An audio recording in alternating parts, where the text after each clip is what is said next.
محترم سامعین کرام، محرم کی 10ویں تاریخ جس کو عام طور پر عاشورہ کہا جاتا ہے، جس کے معنی ہے 10واں دن، یہ دن اللہ کی رحمت اور برکت کا خصوصی طور پر حامل ہے۔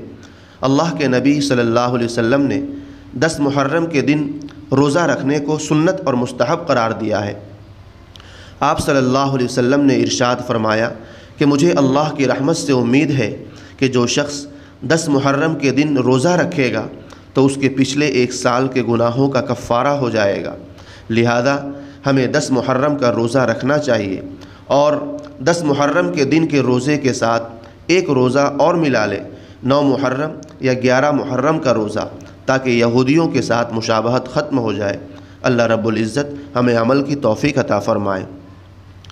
محترم سامعین کرام، آخر میں آپ حضرات سے گزارش ہے کہ ابھی تک ہمارے چینل کو سبسکرائب نہیں کیے ہیں تو سبسکرائب کر لیجئے اور گھنٹی کے نشان کو بھی دبا دیجئے۔ شکریہ، جزاک اللہ خیرہ۔